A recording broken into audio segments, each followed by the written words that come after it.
మనం బ్రతికి ఉండగా మన తల్లిదండ్రులు వీధుల పాలైతే మనం బ్రతికి ఉన్నా చచ్చినట్లే. ఈ లోకంలో మంచి వాళ్ళు, చెడ్డవాళ్ళు ఉంటారేమో గానీ, ప్రేమ లేని అమ్మ, బాధ్యత లేని నాన్న ఉండరు ఎంత వెతికినా. తల్లిదండ్రుల యొక్క విలువ గురించి తెలియజేసే ఒక అద్భుతమైన కథ. తప్పకుండా ఈ వీడియో చివరి వరకు చూడండి. ఒక కొడుకు తన తండ్రితో ఇలా అడుగుతున్నాడు. నాన్న, ఈ నెల తాతయ్య మన ఇంటికి రాలేదేంటి? అప్పుడు తల్లి, మీ నాన్న వెళ్ళి తాతయ్యను ఇక్కడ తీసుకురాకపోయినా మీ పెదనాన్నొచ్చి ఇక్కడ దింపెళ్తాడులేరా అని ఎటకారంగా అనింది. అనుకున్నట్లుగానే ఫోన్ రింగ్ అయింది.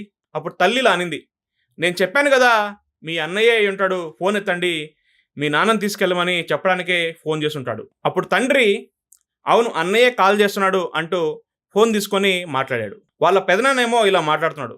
ఏరా ఎలా ఉన్నారు, ఏంటి ఇంకా రాలేదు నాన్నని తీసుకెళ్ళడానికి? నాన్న పొద్దున్నుంచి నిన్ను కలవరిస్తున్నాడు మీ ఇంటికి రావడానికి. చిన్న కొడుకు రాలేదని చాలా కలవరిస్తున్నాడు, త్వరగా వచ్చి తీసుకెళ్ళు అంటున్నాడు. ఆ అన్నయ్య ఇదిగో వచ్చేస్తున్నాను, ఆఫీసులో కొన్ని పనుండి రాలేకపోయాను, ఇప్పుడే బయలుదేరుతున్నానని అతను అంటాడు. ఆ అన్నయ్య వస్తున్నా అని చెప్పి ఫోన్ పెట్టేసి బయలుదేరాడు.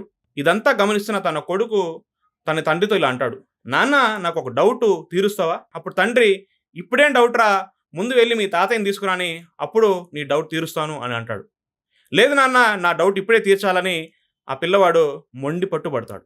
అప్పుడు ఆ కొడుకు ఇలా అంటాడు, నాన్న తాతయ్యకి ఇద్దరు కొడుకులు, ఒక నెలేమో మీరు చూసుకుంటున్నారు, మరొక నెలేమో పెదనాన్న చూసుకుంటున్నారు.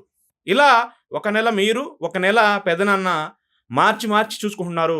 మరి నాకున్న డౌట్ ఏంటంటే, ఒక నెలేమో నేను చూసుకుంటాను, మరొక నెల మీరు ఎక్కడికి వెళ్తారు?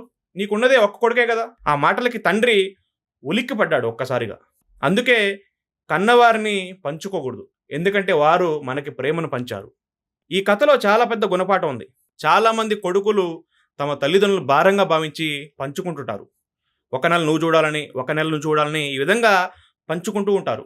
వారి దగ్గర స్తోమత ఉన్నప్పటికీ నేనే ఎందుకు చూడాలని పంచుకుంటుంటారు. ఇవన్నీ గమనించిన తల్లిదండ్రులు లోపల చాలా బాధపడుతుంటారు. నీ దగ్గర స్తోమత ఉంది, అన్ని ఫెసిలిటీస్ ఉన్నాయి, అయినప్పటికీ నేనే ఎందుకు చూడాలని తల్లిదండ్రులను పంచుకునే వాళ్ళు ఈ సమాజంలో ఉన్నారు. అలాంటి వారి కోసం ఈ కథ, ఈ సంఘటన ఒక గొప్ప గుణపాఠం. మోసేది బరువు అనుకుంటే దింపేయాలనిపిస్తుంది, అదే బాధ్యత అనుకుంటే మోయాలనిపిస్తుంది. మనం బ్రతికి ఉండగా మన తల్లిదండ్రులు వీధుల పాలైతే మనం బతికి ఉన్నా చనిపోయినట్లే. కాబట్టి తల్లిదండ్రులు భారం కాదు, బాధ్యత. కొంతమంది ఇలా అంటుంటారు, తమ తల్లిదండ్రులను తన కూతురుల దగ్గర ఉంచుకునే అధికారం ఉంటే దేశంలో ఒక వృద్ధాశ్రమం కూడా ఉండదని అంటుంటారు. కానీ అదే కూతుర్లు పెళ్ళైన తర్వాత తమ అత్తమామలను తమ తల్లిదండ్రులుగా స్వీకరిస్తే దేశంలోనే కాదు ప్రపంచంలో కూడా ఒక్క వృద్ధాశ్రమం అనేది ఉండదు. కాబట్టి తల్లిదండ్రులు భారం కాదు, బాధ్యత. చిన్నప్పటి నుండి ఎన్నో కష్టాలు అనుభవించి, బాధలు అనుభవించి మనం పెంచి ఉంటారు. కానీ మనం పెద్దయ్యాక మన దగ్గర స్తోమత ఉన్నప్పటికీ, అన్ని సదుపాయాలు ఉన్నప్పటికీ తల్లిదండ్రులను పంచుకునే ప్రయత్నం చేస్తుంటాం. కాబట్టి తల్లిదండ్రులను గౌరవించండి, వారిని ప్రేమగా చూసుకోండి. ఈ వీడియో మీకు నచ్చినట్లయితే తప్పకుండా ఇతరులకు షేర్ చేయండి.